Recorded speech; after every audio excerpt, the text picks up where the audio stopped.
All All right. right. I don't want to be recorded. 3, 2, 1. Action! Yeah. I didn't permit this. Where are the waivers? Kyle, did you not send those waivers you talked about?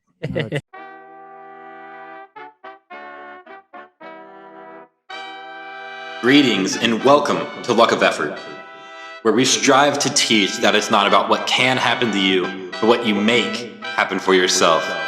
Today, you can expect to find our normal acts of debauchery, expectations on where we think the economy's headed, where we think the stock market is headed, and ideas on how to take your business to the next level. And here we go.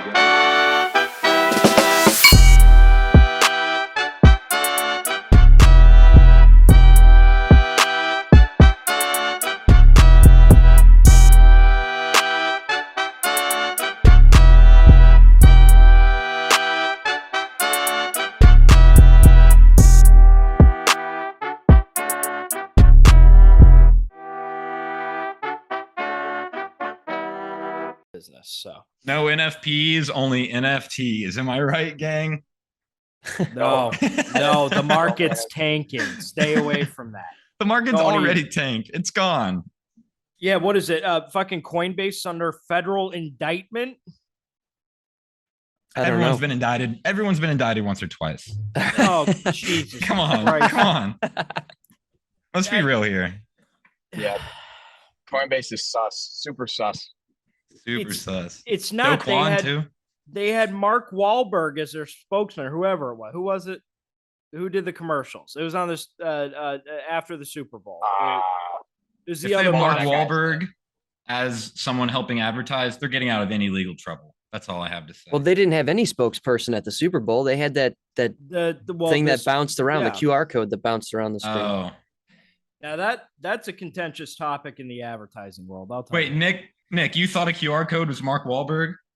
No. It was it's a dude that was in the Oceans movie. Played Linus. What was his fucking name? I know his character's name. I don't know his actual name. I can't think. I know who you're talking about. I can't think of it. But you I've know seen what I'm that talking. What the commercial a fuck's his million name? times. Great seen that a podcast. I don't know. We're off to the races. 2 minutes spent on figuring out one random spokesperson's name. Love it, guys. Fuck. Yeah, so are we going to do like a little intro, Nick? Do you have a... Guys, welcome back to Luck of Effort. I know it's been some time. Yeah, I really didn't prepare for this intro here. But yes, we're back for the first time in what? It's probably been 5-6 months. And honestly, it's great. So we've got Austin Patton here with us again, overcame his illness. We got Jake Meyer here, who is in a car and didn't bother to set up the mic, but it's okay. We love you, Jake. And then Kyle is sitting in his little brother's desk with several plane artifacts behind him. And then it's me, also with a different background as usual. So, guys, welcome back to Luck of Effort. Thank you guys for staying tuned. I know we left you on a cliffhanger, but let's get right into the news. I had so many people in my DMs talking about when we would come back. I mean, at least 500 DMs a day. Yeah, I think I got you back. beat, actually. I think I got you beat a little bit. I had 501, actually. Oh, okay. Yeah. That extra one was me. I almost hit you up. Per day. I almost took my beer across the room. I'm not even kidding. When Austin said I got 500, It's amazing, right? Yeah. We didn't know we had such a following. So yeah, because of popular demand, we're back. It's amazing. Everybody wants to listen to me talk. I just can't believe it. You know, all right, now we all think we're comedians. All right. You guys the second ruined we it. go off script, it just turns into an Animal House. Here we go. Like 5 months off, now everyone turned into a comedian. No, but I have a real question about that Super Bowl QR code. Had we had an episode when that came out? Because I really do want to talk about that as a market. We did. Well, I mean, so, we could revisit it. It's just not a main topic, I think. Revisit. Yeah. No, I was gonna say. So the industry has had some time to reflect, and I'm actually kind of happy you guys brought this up. You brought it up, but well, I brought it up by accident, but thank you for saying to revisit it. You brought it up. Well, I think all of us here in the marketing and advertising industry had some time to think about it. some people were in the camp of, hey, this is a really good cultural reference. Other people were in the camp of, hey, this advertisement sucked because it, broke the website.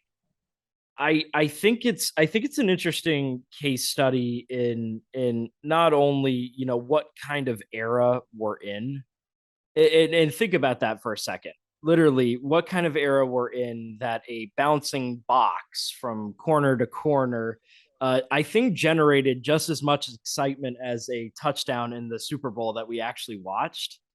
But also that I was actually more excited about the bouncing box than I was at any point during the game. Exactly. Most people were. Most people were by far, but that should say something. And it brings up a huge point of I think we're in just from what I'm seeing, there's not a definitive style right now. Everybody's kind of in limbo, at least in the advertising world. And this isn't an advertising podcast, but I do want to bring it up because it's very interesting from a design perspective, from an actual content perspective. What should your business be putting out? Ad agency, a lot of people are kind of stumped right now because usually we have trends and patterns and context and precedents to go off. And it seems like, the past 6, 7, 8 months, we've been in a little bit of a limbo period. So I am curious to see where the industry carves itself out at. How can we define answers about how you talk about your company, how you talk about yourself? I think we're becoming. Yeah. Oh, go ahead. Yeah, finish that thought. Well, no. I was going to say, Kyle and I, we're working on a rebrand with each other, and there are legitimate questions of, wow, there's not a whole lot of precedent here.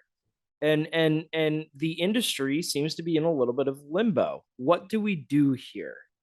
So, Austin, what were you going to say? I was going to say, I think the main driver of all clicks and website traffic or any type of traffic now, purchases, is due to gossip. So the next thing that can get on the feed that someone feels like they're bringing to their network, and they're like, oh my God, like this is crazy. Nick, have you seen the Smile movie or whatever it's called that came out? They're doing like all this guerrilla marketing where they sit behind baseball, like the batters, and they'll like have this weird smile on their face, like a Joker smile. And then like people will put it on TikTok and Instagram and all these sites because it's gossip. It's like, oh my God, this new movie that's come out, everyone's talking about it. It's the rave. It's like, no, it isn't. No one in the real world is talking about this, but online, it's a social topic with gossip and a trend. So my question to you, have you seen that? They did the same thing with Get Out, with that that one challenge where like you run to the camera and then you like turn left. They did the same thing. Yeah, exactly. So a lot of these social gimmicks are gaining a lot of traction, and platforms like TikTok obviously are to thank, or not thank, however you look at it, for the massive virality really quickly. So I've got my opinions about virality, and you did use that correctly, I believe. I don't know. I usually say it like that, so fuck it. It's true. No, I haven't heard of it, but it doesn't surprise me that we're starting to see agencies and companies starting to take advantage of the algorithm. Now, that's a hard thing to do. And to be honest, I would argue that the easier thing to do would be taking advantage of the psychology. If you really think about it, humans control the algorithm at the outset. However, this might be a risky thing to say. Humans do control the algorithm. If people as a collective do not like something, the algorithm will not pick it up. It starts with the human, not the algorithm. Yeah. However, the deficit that we're in is that the information that we're being fed is by the algorithm. So the fact that this movie is taking advantage of something being viral, and it seems like they are playing the algorithm. It does. It's smart, but even yourself said, it's got no application in the real world. I think that's a major fault. And I think that's a deadly thing for entrepreneurs to get themselves into, is focusing on the TikTok trend, is focusing on the next hottest thing on Instagram. I think that's a short-lived, very short-sighted angle of getting your company out into the world. So you'll see these stunts and you'll see them work every 1 in 100,000. Do not make that the majority in your head. It very well is the minority that you can play the algorithm successfully. I think it's interesting that you said can't let it set precedent, for sure. Yeah, for how you should run the business or try to market or all these things, because getting viral doesn't mean you make money. Exactly. I think it's interesting that you said it's a very short-lived way of being an entrepreneur, because everyone is trying to feed this algorithm and feed some quote unquote audience, but that audience isn't seen to have high purchase behavior or high purchase intent at all necessarily. Like, sure, people will buy your shit on TikTok or your Amazon wish list, but people are like going away from the traditional ways of marketing and managing to do all TikTok all the time, or all Facebook shorts, all these reel based systems. And I think the people that stay true to form and stay true to what's worked over time are going to win out, at least on the economic side of this. I don't even know if it's economic. Think about this. TikTok, you stick around on a video for a second and a half is when you make your decision if you're going to flick to the next video. That's not building a customer relationship. That's a transaction. And the golden rule of business for the past 2,000 years is building, actually not longer than that. It's been the standard since we learned to trade crops for whatever, crops for services, is a relationship is more important than just a singular transaction. And TikTok's a disruptor to that. It's a major disruptor to that. And so just be wary, because we have a lot of people these days saying, well, TikTok's the answer to getting famous and stuff. Well, being viral does not happen that often. And even if you do, it creates a transactional relationship with your customer, not a loyal relationship. And your biggest job as a new entrepreneur is to create loyal customers. Kyle, I think you know this statistic off the top of your head. What is it? Getting a new customer is 6 times more expensive, or whatever the average, 6 times more expensive than keeping an old one, keeping a returning customer. Yeah, I don't remember, to be honest, but that wouldn't surprise me. It's definitely more costly to acquire a new one. It's either 6 or 9. 6 or 9. It's something like that. Heyo. Considerable. I get the joke. And it is nice. Funny, but not. I didn't. It took me a second to pick up on that. Of course you did. What a degenerate.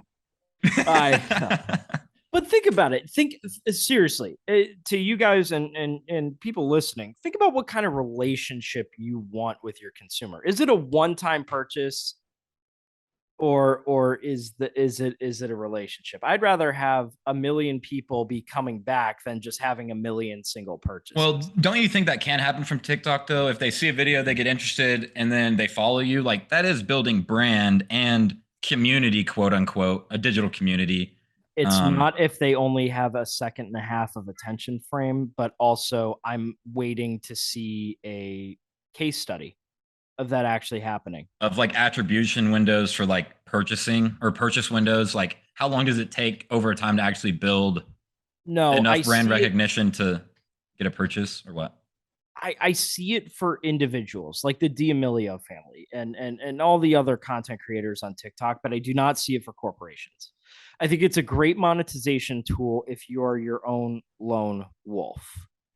And that's I would agree. I would agree with that. Like, you don't see Coca-Cola being on TikTok, right? But you do see to that point of big corporations like the Detroit Lions and like Cane's, like the restaurant, they'll comment some heinous stuff on TikTok to be like funny, and they get a lot of clout for it.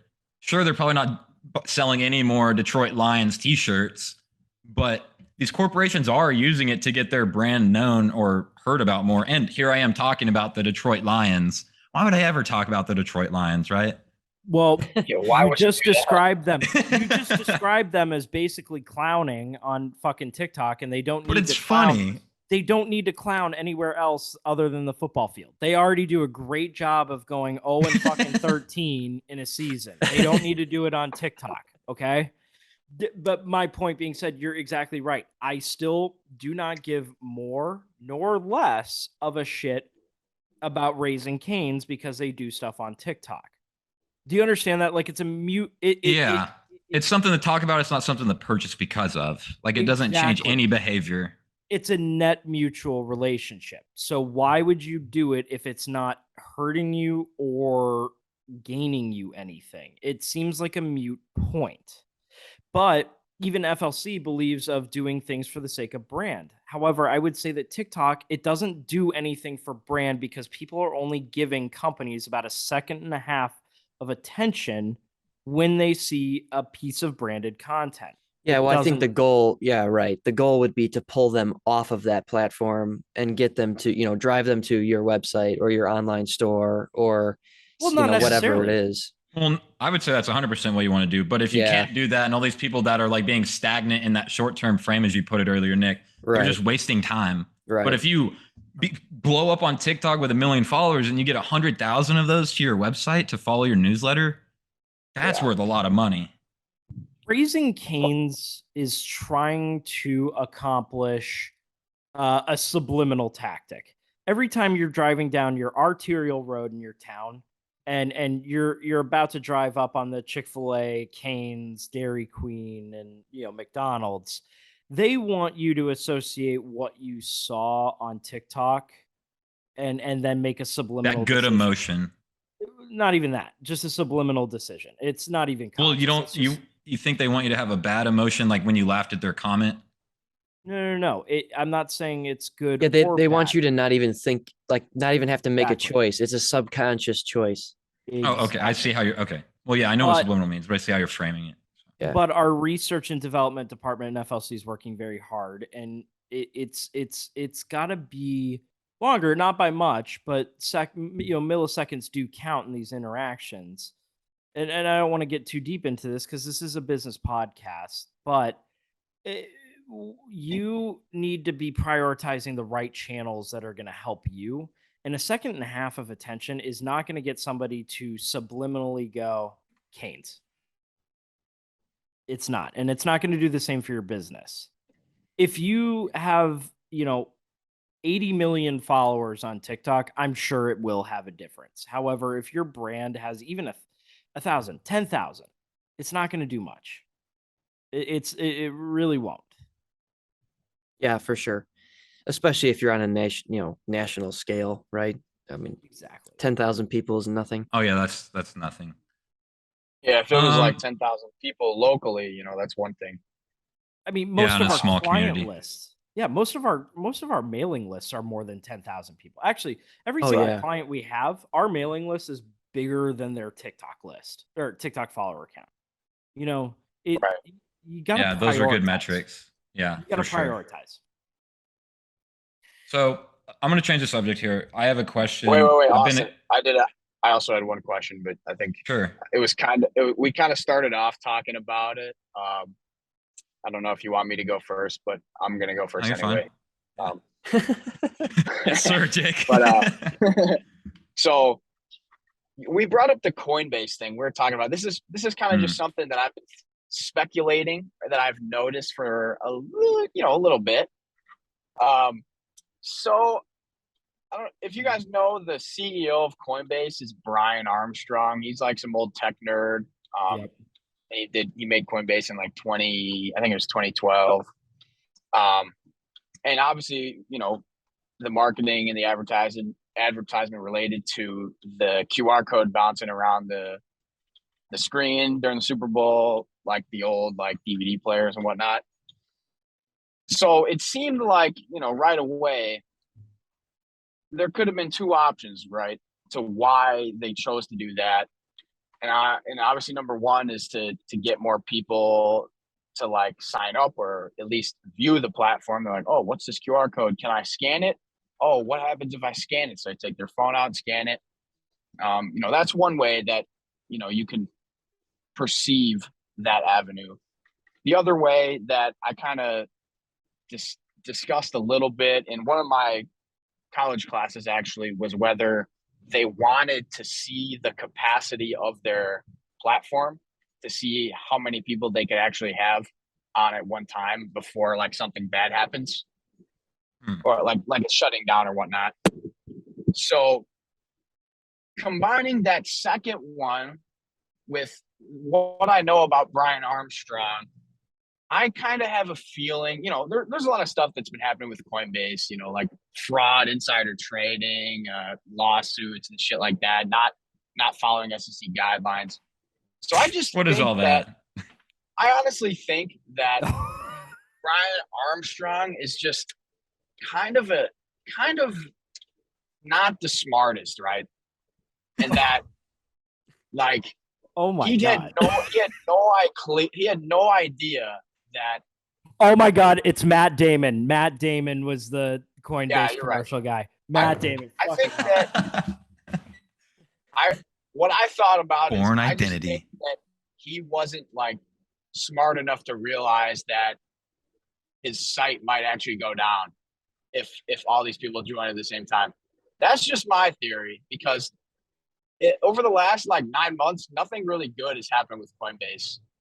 And it's a lot of just stuff that's like, all right, regulatory clarity. Obviously, there's some speculation, but like there's some generic guidelines for that type of industry. So I'm just deciding whether, he's just trying to be bold or whether he's kind of just ignorant. So that kind of like got me thinking. Well, I think that comes down to hiring the right people, though, because Brian doesn't need to know, himself. He doesn't have to have the knowledge to say, oh, well, if all these people join, the site might crash. There's got to be a CTO somewhere who's looking at that campaign going, holy shit, if we get all these people to sign up at the same time, we're going to have a problem. So it seems to me like there's a little bit of an internal communication issue there to some extent. No, and this happens all the time, Kyle, between marketing and IT teams. You think marketing and executives, have communication issues. It's marketing and IT teams that have the biggest fault. And what happened is it was a mass under communication of what the projected volume of people were going to be. I fully believe it was, I forget what the agency was in charge of it, and we talked about that in one of our previous podcasts, but holy shit, they misunderstood how well that would do, at least the IT team. However, that ad campaign, I truly don't believe it was necessarily about signups. I think it was about data collection. Really, all they asked you to do, they gave you a small incentive, relatively small incentive, to enter in your email. I fully well believe it wasn't necessarily to use the platform. Well, not to mention data collection. Not to mention, as the second you scan that QR code, they've got the location that you scanned it from. Yeah. They've got the device type you scanned it from. All of those other metrics that we collect, on QR codes that are used, right? Go off, King. What's that? I said go off, King. Exactly. My one question I have, like at this point in the conversation with talking about the agency that did it and whatnot, how much did they get paid to make a fucking QR code? Like 50 grand or something? No, they do it internally. On the screen. They do it internally. I don't think it was a lot of big companies agency. hire agencies. A lot of big companies hire agencies. No, it was an agency. I think the total payout on the ad with the media buying agency, creative agency, and ad agency, I think it was upwards of 60 million. Oh my god. Well, because the commercial spot is like 6 million, right? No, way more. Super Bowl. No, I think it's 6 million for 30 seconds. That was probably a good 12 million, probably about double of what you said. Oh, I thought they used to be like 3 million and they bumped it to 6, but either way, so they had a $12 million commercial. So you're saying that agency made like $40 million or something? Or was there more ad buying besides that? It was probably each agent. You got to think about it. There was probably like 5 parties involved in that. Oh, you did say 3 agencies. I mean, total, there's probably about 5 parties involved. I mean, each of them probably took away 7 mil from it. I mean, it's still a great profit for having a bouncing QR code, but yeah, that's a fuck ton of money. That was my point.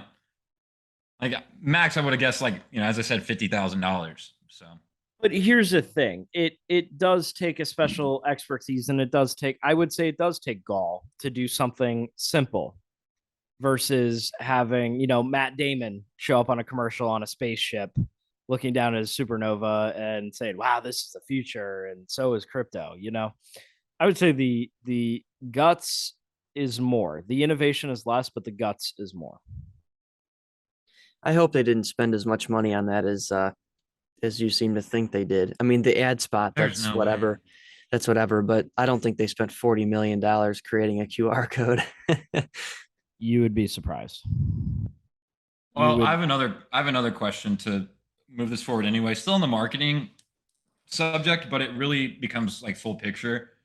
Have you guys heard of Dolly or DALL-E, the AI picture writer and video thing?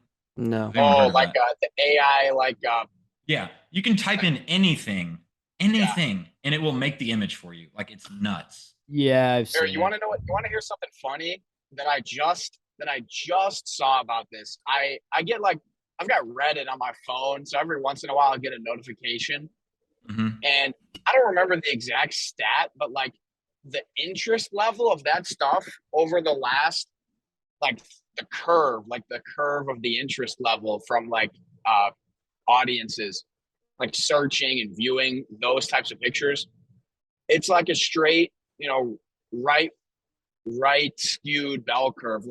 Right away when that stuff was popping, maybe a month or two ago, there was so much interest, but now I've seen that stuff is it's rapidly fading from interest. Really? But I do think that's really cool. If I find that poster, that stat, I will I'll send it to you after we get done. But yeah, that was something that I saw. It was funny that you mentioned it because it was that's the exact same thing that I saw with DALL-E. That was the first time I ever heard that name, but I knew the AI art stuff was kind of popular over the last month, if I'm not mistaken, or 2 months maybe.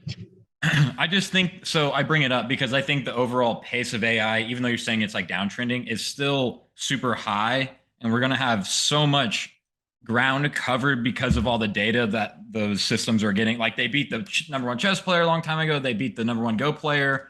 But what these systems are doing is pushing human creativity and ability. So in game two, to the next level. Oh, to the next level, 100%. In game two of these 7 games or whatever the Go player played with this machine, the machine did a move that no one could have ever expected, and then they were baffled. And then in game 4, the guy did a move that no one ever expected, and then everyone was baffled again. And they said this is the first time this move in this sequence has ever been played in the history of this game. And I was like, well, holy shit, how would you know that? But also, it was basically the overall gist was AI is pushing what humans are able to think about and do because they see it. They're like, oh, that is a great move. So then they start putting that into their own structure of how to play the game. So yeah, they don't objectify anything, or they don't subjectify anything. They always just play by the data, or they will make a decision. They as an AI by the data. They're strictly what's in front of them. No emotion. No emotion. Yeah. So that's all why data. What. Let's just use that chess example for a sec here. I'm sure the guy is thinking of using that move that he used in game 4, maybe in game 1 or 2, but he's probably in his head thinking, oh, what if it doesn't work? What if this robot knows what to do next? Obviously, the robot isn't thinking like that, so he can pull a move out of his butt, at any time, and then that might cause, another emotional constraint for the human. So, yeah, I think that stuff that's a pretty accurate description of what you said, pushing the limits of human thought, and then human objective, decision making, objectivity. Yeah. And when I say objective, I'm talking about what we decide to do with our time. So with Nick, you're gonna have to chime in here. So stop eating whatever you're eating. Fuck you, my girlfriend. What an animal! What a fucking my animal. Girlfriend made me. My girlfriend made me a whole ass charcuterie board for dinner. Okay, well that's fair. I'm starving. I'm eating healthy. But Nick, I want to ask you, where you think the objectives of like marketers is going to go when this AI can write copy, it can design ads. Obviously, I don't think it's going to take over, but do you have any idea, like if you had AI push on your business tomorrow, what the agency would do? Where would your employees go? How would the workflow look? And then I'll ask the same thing to Kyle and Jake. All right. Well, you want my honest opinion on it? You want my businessman opinion on it? I know what you're going to say, I think. But I will never bring an AI copywriter, an AI designer, an AI. Oh, hot take. Hot take. I will never do it. And well, listen, we're humans. Humans are the best communicators with other humans there are. And I personally, there is obviously a moral stance. Like me personally, I feel a duty to provide to the economy, to do all that kind of stuff. But also, I think the quality is better. Yes, obviously, I could instantly tell the copywriting AI to go rewrite this at 1 a.m. in the morning before a campaign is due. Right, like that's obviously a value add to it. However, I love and I trust my copywriters. And I think the quality output will never not be matched because they can take and process information from the client better than any AI can, at least as it is right now. At least here's my thing though. I'm not saying to like fire all of your employees. I'm just, whenever I brought up the chess example of it ushering in new thoughts, I wonder if the same could be true about tech, about all these and marketing specifically for how the copy is generated. And then if you read the copy, you're like, oh, we could tweak this and make it 5 times better, but it did a lot of the work for you. So your workflow becomes more efficient. The images become better, or it spurs new ideas for you, like the chess player, right? Are you kidding? So to say never use it, I think it's a tool, just like people in 2000 were like, oh my God, the computer's going to destroy our businesses. We're not going to have any jobs. We still have a lot of jobs. We just have higher level jobs. And a lot of things are automated on like the manufacturing side. But you're not talking about, when you ask this to me, you're not talking about jobs like data filling in a spreadsheet. You're talking about an incredibly creative thing where you have to understand context, situations, puns, even. I've had Alexa give me a funny pun, but still a human has created that. I've had there are a lot of experiences and analogies and context and all of these different literary devices that we have that has an X factor. And this is what I teach to all my account managers. There's an X factor to really stand out, whether it's in marketing or business. You can have a great idea and a great solution. There is no luck. You either possess an X factor to make your problem work or to let it flounder and die. And that's why it's called luck of effort. Well, yeah, right, exactly. Because there's no luck involved in running a business. It's all effort, and then combined with an X factor of determination, passion, and knowledge, and resolve. I think the AI has the knowledge. Listen, and I still want to hear. You ever heard of the old wives' tale? The old wives' tale. I think some MLB player said it or something like that. Maybe it was a football player. He's like, man, the harder I work, the more lucky I seem to get. Yeah, right. Oh yeah, absolutely. But what I'm saying is that the human resolve is probably one of the most powerful things that we have as humans. It's what teaches us to move on and what teaches us lessons and stuff. Computers can't learn that. Computers don't have resolve. That's what makes them computers. But that's why it's a tool. And that was my overall point. I think my personal take is it is going to change how work is done, quote unquote work, like the type of effective tasks we spend our day on. We have our, associates and employees work on to try to compete and be higher level, because the same companies that said they weren't going to adopt the computer in 1980 or whatever year, right, are the same ones that got beat by the people that did adopt the computer and technology writ large. So Jake, Kyle, what are your thoughts? You think AI is going to have a place in these high level fields or no? Well, Yeah, yeah, I mean, It does. Kyle, you can go first. No, I have just a very simple thing to say, right? I mean, I agree with Austin. I think it's going to be a tool, right? I don't think that there's going to be a complete replacement of, most jobs. There might be a couple for sure, right? There might be a few that just really take not a whole lot of skill, or you don't have to be super creative, and we just need a more advanced computer to do it. And this might fill that gap. But yeah, it'll be an assist type of thing. I agree with the latter of what you said. So FLC, we currently use AI to assist in like tracking behaviors and consumer behaviors. The computer can pick up on things that like our account managers can't.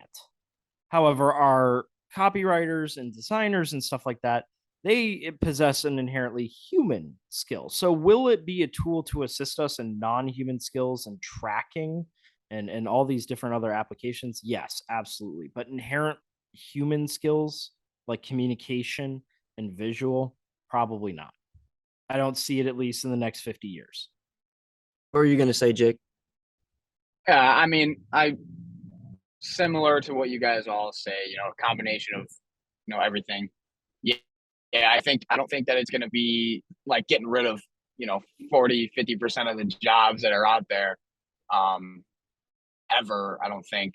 And then I really think that, kind of like how I mentioned with the AI generated artwork, like I think that there's going to be a lot of trial and error with different things for AI to see what it can be best used for.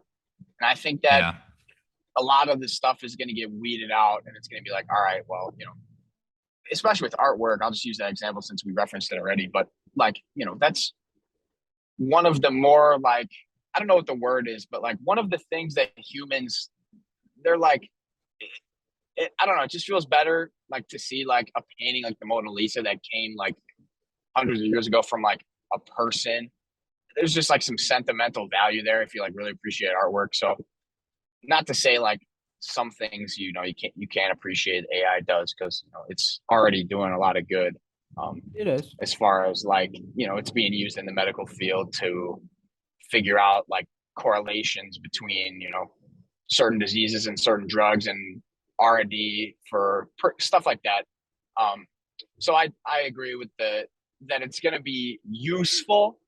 It's not going to be imperative, I don't think, unless you're going to be a large corporate company that does a mass scale, data collection, relationship studies, R&D. I just think that a lot of the stuff is going to get tested with AI, like in many different types of jobs. And I think a lot of it's going to get weeded out, and they're going to realize that people can do a better job. Yeah, Yep. You said it perfectly. Like the R&D testing and behavioral stuff, AI 100%. Even we're doing that right now. I mean, even with that stuff, it's just so much work for a person to do. Like it's too much. So I think that that's one of the things that, AI can, it's a computer. So you remove biases. Yeah. And you can also throw in more data. So, they can take in more data, analyze it, stuff like that. It's just a lot for a human to do. So last thing I'll say on this topic, just like the chess games being more innovative because of AI playing against people, or the Go games, and just like the task you guys talk about not being as human and being able to be offloaded to AI because of the amount of research it takes. I also think that the art and human side of things will not be replaced by AI, but I think it's going to get better, and then it will even push human innovation. So just to ignore it, I think is not smart. But I also believe like if the AI gives us 12 images, we're still going to be able to pick what the best image is. And even if the AI makes something better than what a human makes, I'm not going to go, I'll pay $200,000 for that, or some stupid high price that people pay for art, because it isn't human, like Jake's point. So if a human made something imperfect, that's part of the human experience and why it has some deemed value. But yeah, I'm going to stand on the side of the camp that in creative fields, AI will have a very, very big impact over the next even 15 years. But we're able to have varying opinions. I just want to be on the record for it. So if I'm right, then, here I am. Oh, what, like your inverse default swap or whatever you did? What was it, episode 5 that we all roasted your ass about? But you shouldn't have roasted option. No, yeah, you shouldn't have roasted trade. Me because the market got destroyed. If we looked back at all of the stuff, that's actually a great segue. But if we look back at all the stuff that I traded, I said Facebook will get fucked. Still got what? Oh, I still got it. Go back and find it. You're not going to find anything that makes me look bad. My trades were good. The bomb ass segues. I still got it, baby. Oh, I still got the bomb ass segues. The segues are good. And it's not even planned, but fucking stupid inverse ETF fucking hedge and tell us all about it. Listen.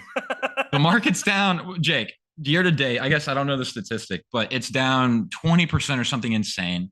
And I had 8% this month. 8% this month. That's nuts. So I was ahead, or I was too early. Third quarter in a row. Yes. Yeah. So I mean, if we didn't redefine what recession was, we'd be in one. But you know how that goes. Money go there. I was right on Facebook getting destroyed. I think Facebook, just specifically to target a company, is going to keep going down. Their stock was at like 365, and now it's at 150. Their algorithm, Nick can speak to that, is trash. The users on there not spending as much money, also trash. So the landscape for big tech companies is pretty, not, I want to say alarming, but interesting. I would not be investing any of my money in tech even at these prices, down 8% this month, 20% this year. I think we're going to see also, another 10%. To be frank,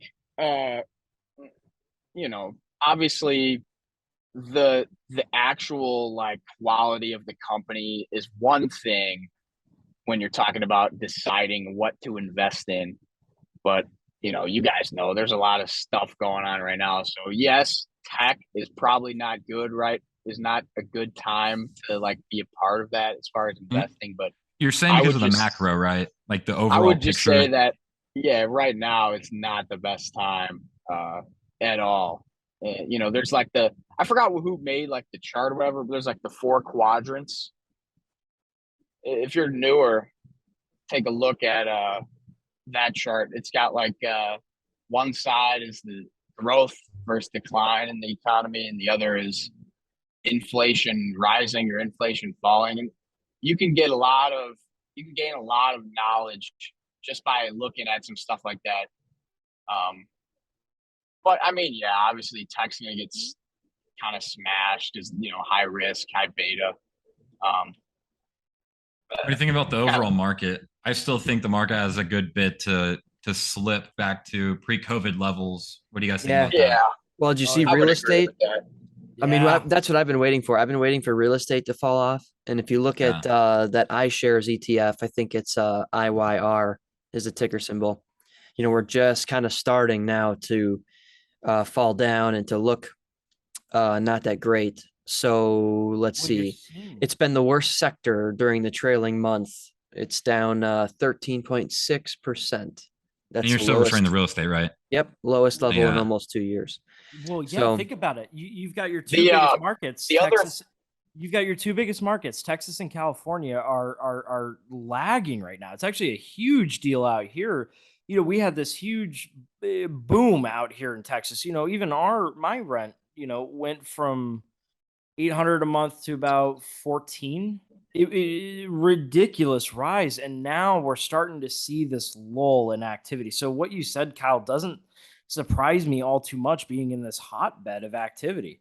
Now, you in Illinois, obviously, people are fleeing. So I got a couple things that I could say on this part. I got a couple things. I'll keep it short but I could probably go for 20 minutes. I'll keep it short. But so a couple of things to keep in mind. Rents right now are the highest ever when compared to national income, or average national income. And 2, mortgage rates are the highest they've been in like 40 years. The average 30-year mortgage interest rate is 7% now. Ooh, and that's crazy. if you want to look at other countries, it's even worse. Like the UK is really bad. Yep. They didn't really suffer during the financial crisis of 2007 to 2009. So I think that this is not financial advice, by the way, but I think that the UK real estate will probably be one of the first to like just get decimated. So like that's on the real estate topic. A lot of, interest rates are really high, obviously, harder to get money, and there's going to be less people who want to get their money for mortgages. So it just isn't looking good. Well, yeah, even the UK,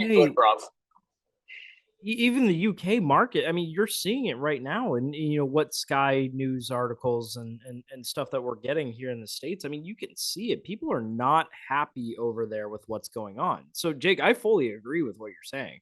I mean, I think if it's going to happen, it's going to hit the UK first, not right.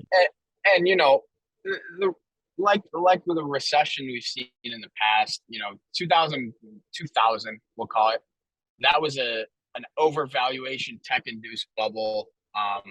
There wasn't really like a huge financial crisis. That was kind of one of the unordinary recessions. Like, the standard ones that you might think of would be 2007 or like the 70s, with the inflation in the 70s and mortgage-backed CDOs debacle with all the C-suite bankers getting fined and thrown in jail for a couple of years. So it's kind of like a combination of both of them. So, there's people like, if you listen to some like finance guys like Stanley Druckenmiller, he's a pretty smart guy, George Soros, what's his name, Michael Burry. They're all kind of in the same boat where like, we're not in a great spot. We've kind of got a lot of characteristics of past recessions, except all combined into one, and maybe a little bit more extreme combined with, of the lack of like liquidity in most markets. It's just it's a rough time to be a speculative investor or just an investor in general, because at all. There's a lot of like emotions that come into it. You see something you like, you want it. We've been in a bull market so long, and everyone's been expanding for so long. Like this hard contraction was just overdue. I would say. If you think about it, we've honestly, excluding COVID, which was like, maybe like 2 or 3 months, maybe in drawdown. We've been in a bull market since 2008. Yeah. Or 2009. And I did see this the other day, well, maybe it was a little while ago, but the like Chicago Mercantile Exchange, they're like one of the biggest, liquidity provisions for futures in the whole like Western hemisphere. Maybe they're the biggest. And their order books are the thinnest that they've been, since then. Yeah. It's crazy, isn't it?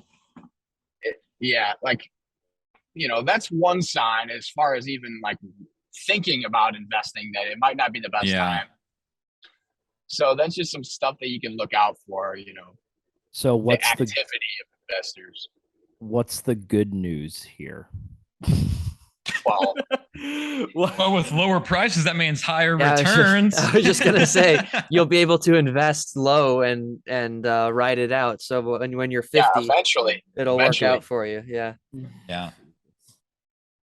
Other than that, I'm not sure there is too much good news. No, literally, that's about all. If you're a long-term investor, you're having a heyday. But my buddy who works at JP Morgan was telling me that they I don't know exactly what they did, but he was telling me that he bought $10,000 worth of this bond that returns 9% annually. You're allowed to buy up to $10,000 worth. Oh, you're talking about I bonds. Yes. Yeah. I bonds. Yeah, you're talking about I bonds. Yeah. Which are what? Yes. Do we have a explanation of those? Yeah, description of those. They're based upon the interest rates, and you lock them in for 6 months. But you're right, you can only invest up to $10,000 as an individual. If you buy it through an LLC, I believe it's $20,000 or $25,000. So they up your quota a little bit, but it's still not really that much money. So certainly not for a company that's making stock market investments, right? Yeah. No.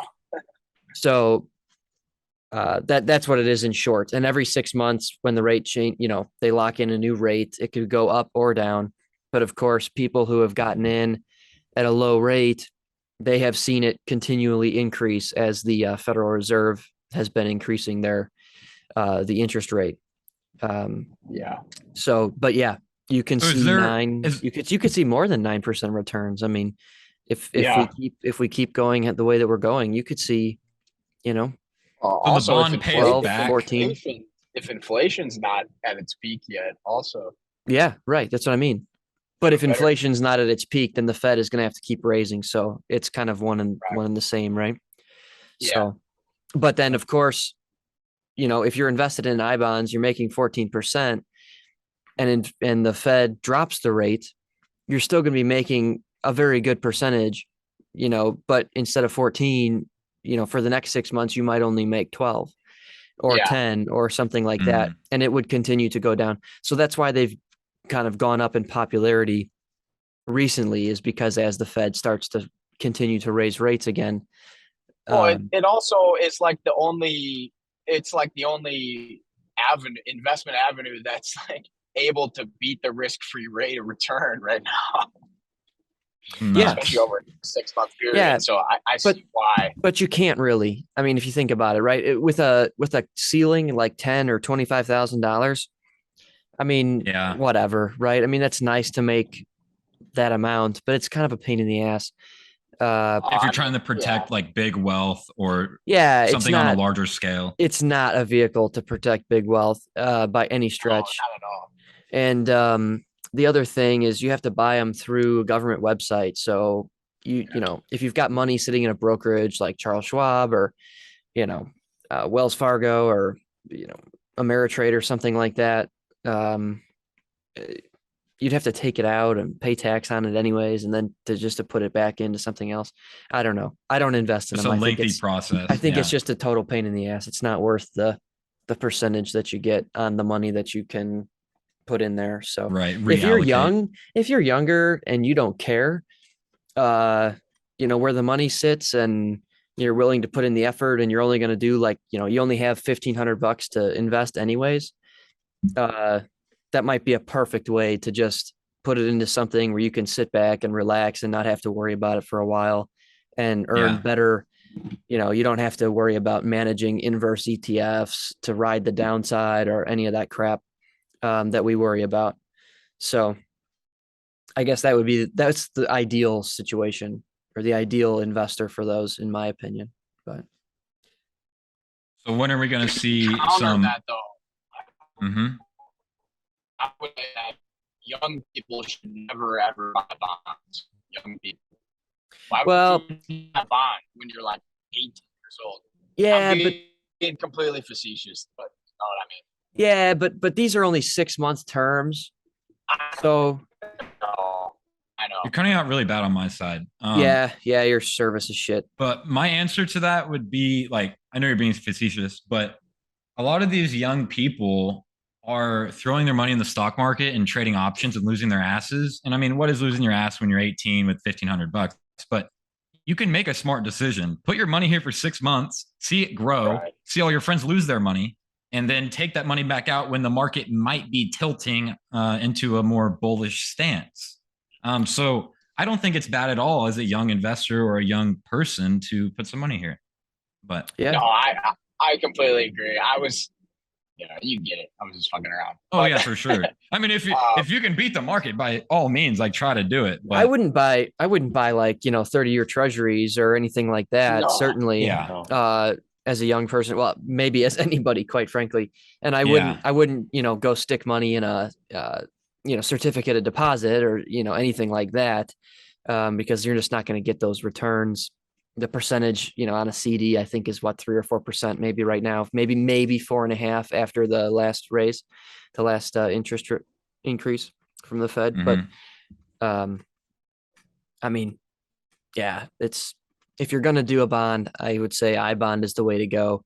But if you're going to max it out, if you can trade $10,000 at a time, there's other things that you could be doing with that money. Right. So Yeah, if you're willing to put like a little effort into some studying, then can you guys hear me? Your signal's still bad. You're in timeout. Yeah. You're in Zoom jail right now. yeah, that's right. Oh man. Oh man. No, what was I just saying? Well, I couldn't hear you, so I don't know. I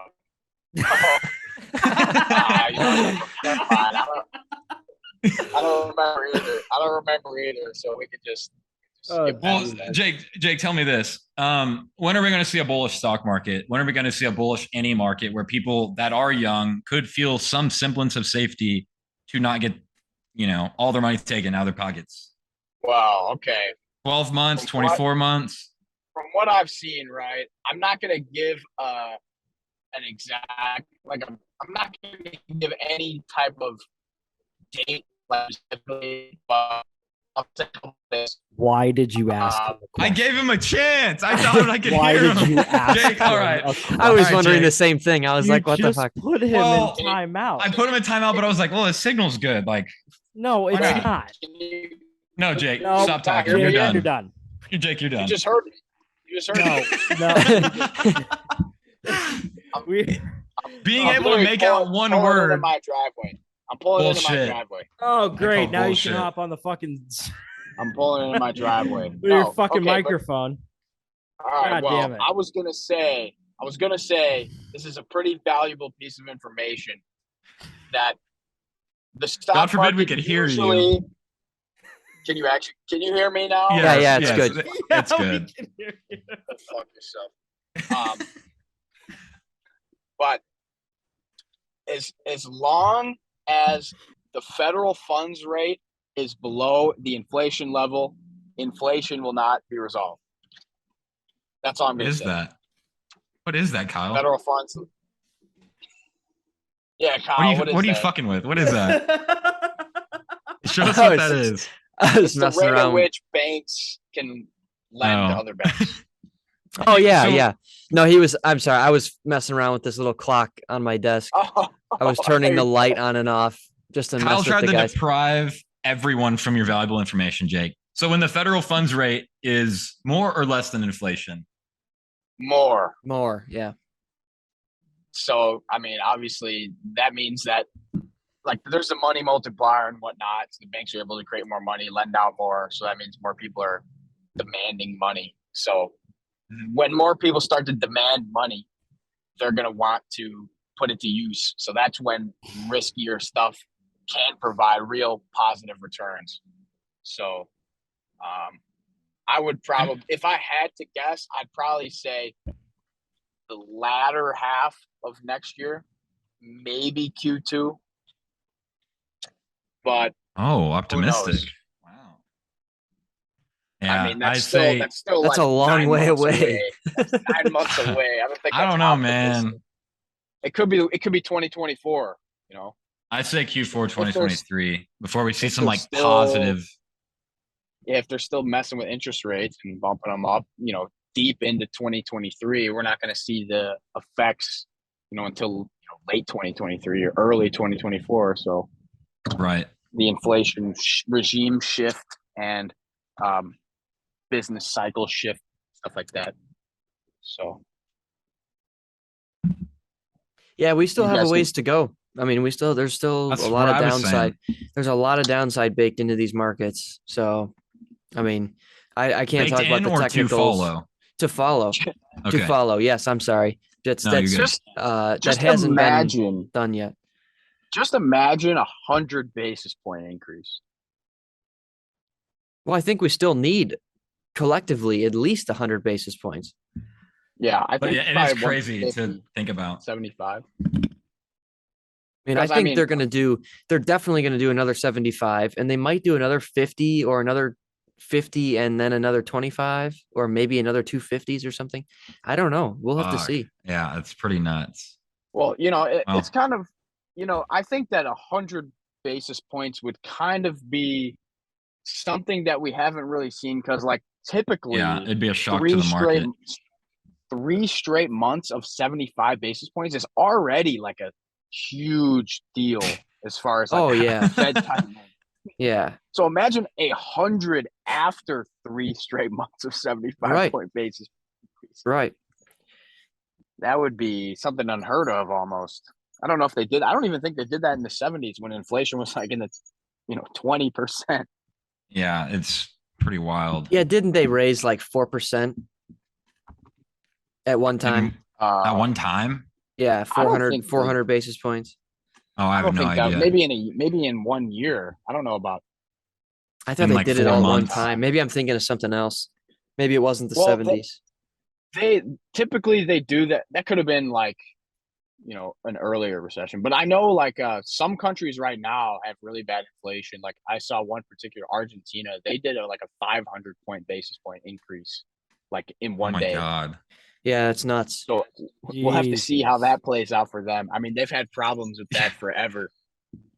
Wait, it wasn't Argentina, but what happened? This is very random, but what happened to that country that bought all that Bitcoin on their balance sheet?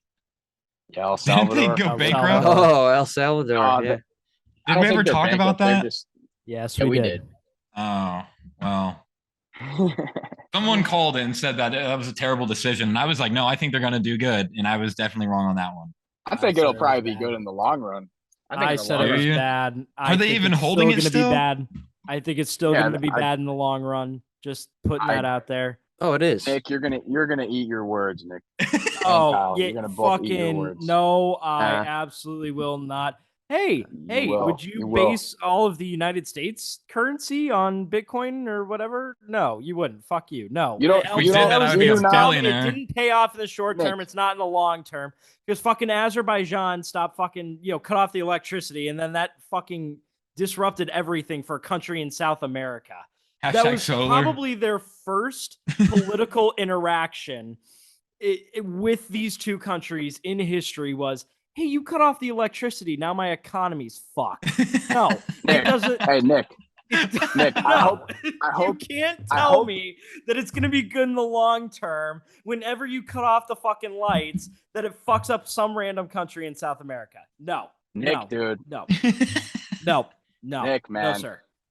No. Hey, we're going to look back at this when we are in a risk-on environment and people start putting their money there and they're going to have a very large ROI and you're going to be eating your words, literally. I'm sure I will. Oh, but maybe. How's Bitcoin doing now? Yeah, how's Bitcoin doing now, buddy? But yeah, I mean, that's the thing, why I right? said the long term, more. Yeah, he said risk on. We're not in a risk on environment right now. No, definitely Nick, not. Don't put words in my mouth, Nick. Don't put words in my mouth. Yeah, well, and you're right. I mean, in a risk on environment, all of those asset prices go up. But I mean, to have your country, to have your entire currency be based upon, like essentially what's trending right now. Well, the trend of the market is you got to risk it for the biscuit, man. You got to risk it for the biscuit. Dude, their entire country's economy is more unstable than fucking Shein's product line. All right? It's not a good model for running a fucking country. Let alone a company, Let alone a company. Country. I guess they're like the same thing, but Michael Saylor is doing pretty well for himself. Is he? Is Michael Saylor doing good right now? Michael Saylor is being sued. Yeah, by everyone. Every person that put their house up for mortgage. No, he's getting sued by some department in DC because he doesn't pay DC taxes, even though his primary residence is in DC. Oh, is that what it's he lives for? In Florida. Yeah. And I was just joking about all the mortgages. Oh yeah, a lot. So they're trying to hunt him down for that. They're trying to find some stuff on him, some dirt. He's gonna be the next John McAfee or McAfee, however you say it. Yeah, McAfee. Hunt him down and McAfee. God dang it. The anti-malware program that we've all had on our computer for thousands of years. Yeah, McAfee. That thousands of years, really.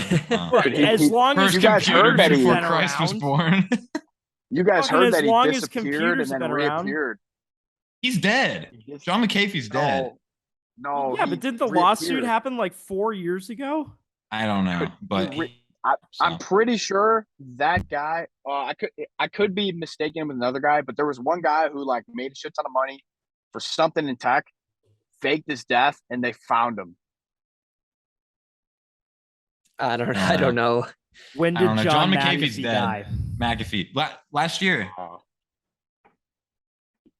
Are you looking it up? Suicide. Ex-girlfriend. He was killed in his jail cell. Or no, that was the other guy. That was Epstein.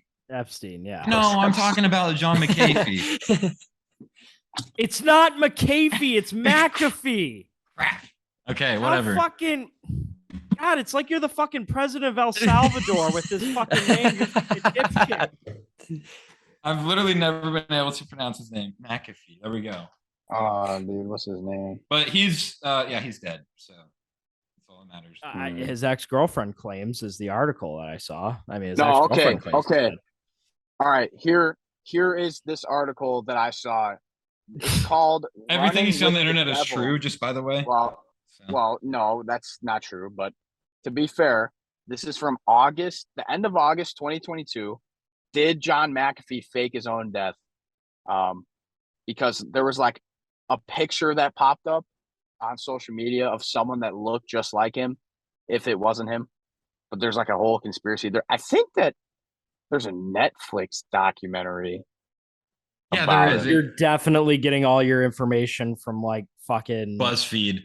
Well, okay, so if we're talking about we're talking about Netflix documentaries or shows or whatever. Did you guys see the one on Jeffrey Dahmer?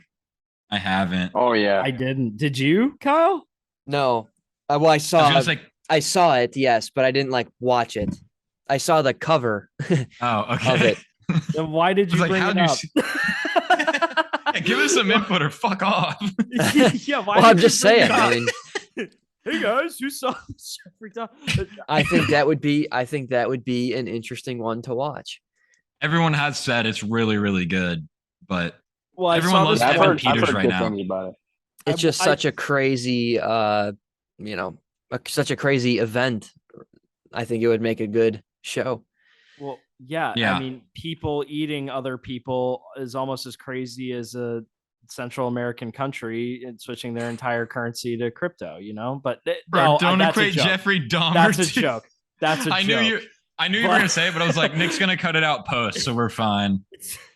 Hot takes. But no.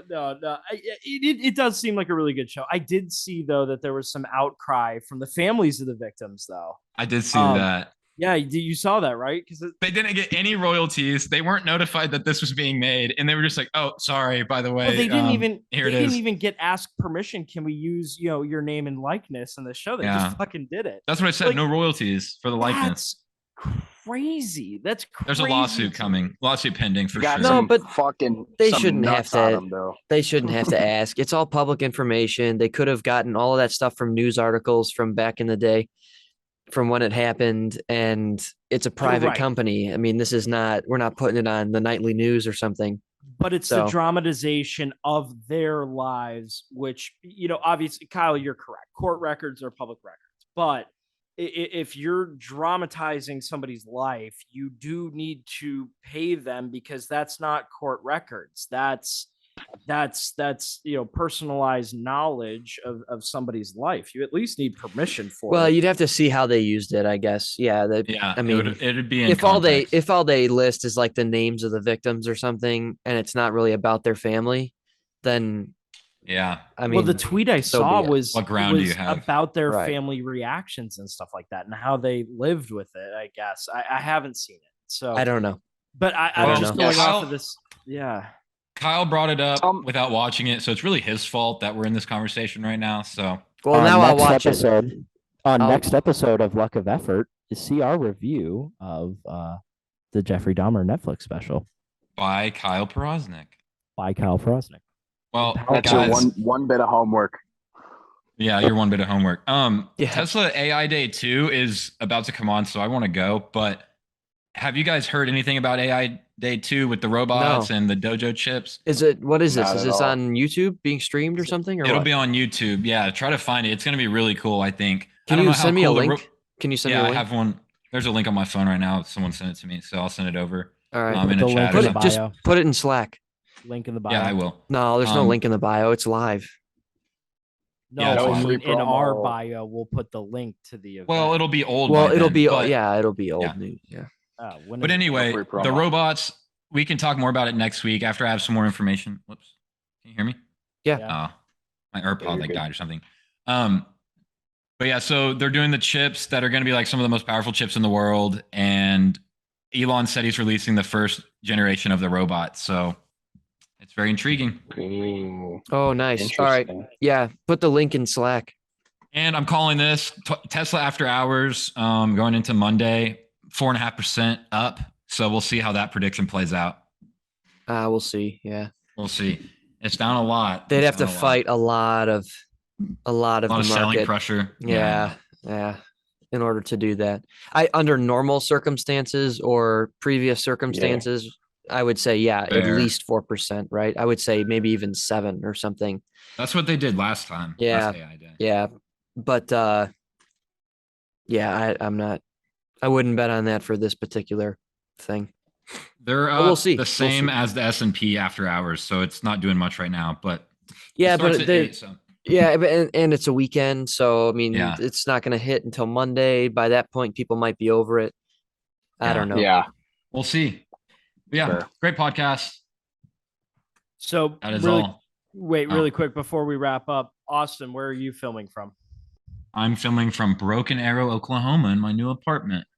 Broken Arrow, no kidding. Wow, that's moved nice. to Tulsa. That's Yeah, it's pretty nice. Better than the old one. That's awesome. Kyle's filming from his younger brother's desk. I'm in Chicago. Yeah. Yeah, you're at your younger brother's desk. Jake, where are you? Are you? Are you? Are you Yeah, sitting down, Jake, finally? What's up? Are you sitting down finally? Or are you in the basement like the good old days of the podcast? I'm sitting down in the front seat of my car. Oh, That was nice. such attitude. Nice. Yeah. Why I'm in my car. You mad? Jake, are because you I'm going to the sitting gym in El tonight? Salvador? I am sitting down. Are you going to the gym tonight, Jake? Or you been hitting those morning workouts still? I was hitting morning workouts, and then I had an incident with my car, God. and I was really tired. So I started What to get a little happened? bit more sleep afterward. You in a wreck? I kind of hit this dude's like hitch with my car, Uh-huh. and it kind of like went through my bumper and did some stuff. Been there, But, done that. But I work out in the morning, but not in the early morning anymore. There you go. Well, shoot, So I'm glad to hear you're okay. compromise. Yeah, I was totally fine, but survive and the adapt. car in my bank account was not. Rip. You need some of these trades to hit. That's all. Rip the Yeah, bumper. the time they'll come. They'll come. All right. Well, Nick is coming to Chicago next week. Oh, Nick, where are you filming out of? Did you already say? No, so I'm filming out of my study in my brand new place. Really? Do you live in Texas Hey. still? Texas, yes. Yes. Kyle, Still, you know what we should do? You know what we should do next week? still in the greatest that? country. What's that, Jake? We should do a segment with the three fellows in Chicago. Oh, yes, let's we do can. it. And if Yeah, Austin do wants it. to be on, he can be on too. No, If make you it a want. Chicago segment because you guys will be in person anyway. That'll be cool. Nice, dude. I think that'd be lit. But we need Yeah, to start we can do the side pods that we're gonna do. Jake, like the Yeah. market update. I want to do one with roundtable. I don't know if I told you guys this yet, but I want to have a speaker on and like be a moderator for someone in like real estate or someone in Jake's position in the stock Do it. market. Do it. Or Nick as a yeah. marketer. I think that would be And- really cool. Interview me first. I'll be Sure. your guinea pig. You'll be the guinea pig. Okay, that sounds good. Overall, just business. The bottom bitch. Yeah, whatever you want. Whatever you want. Jesus. Yeah, no, I really do think it would be cool though. I've been watching a lot of Lex Friedman and like Joe Rogan, and they have really insightful podcasts. So having that as a Dude, side Lex- segment of Lug of Effort. Lex Huh? Friedman, he's really smart. Lex Friedman. He's so smart, and he asks I amazing think- questions. So I do. You guys know how I don't like to give free promos, right? But Yeah. No Freeman, buts. No buts. He's that guy. No buts. He's that dude. He is that guy for real. But what were you gonna say, Nick? I was gonna say I'm possibly the most insightful person that's ever been born, but You're on the list then. That's where we wrap up the podcast. Yeah. On this episode of this egotistic bunch, we're gonna have an awesome video intro for everybody who listens. Everybody who listens on YouTube, Nick and I are gonna make it when we're in person in Chicago. So, and Kyle signed me up to this, by the way. There you go. But yes, that we had to, just like Russia. I put in the draft clause. I have drafted Nick. And we got to be careful when we talk about Russia.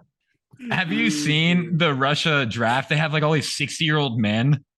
Yeah. Like they're just old as fuck. And everyone's just like, yo, grandpa's going to have to take a nap in between battles. and everybody's leaving. I mean, people are hitting the borders like crazy. Like nothing else. I mean, they've got some really, really, really unfortunate things going on in that section of the world right now. It's terrible. So hey, I'm pro Ukraine. I want to see those fuckers win. Sorry if that gets me in trouble with anybody, but yeah, I want to watch those guys win.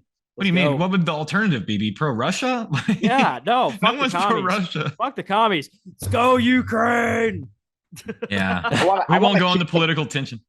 Huh? Yeah, never mind. I was gonna say let's keep the powerful people happy.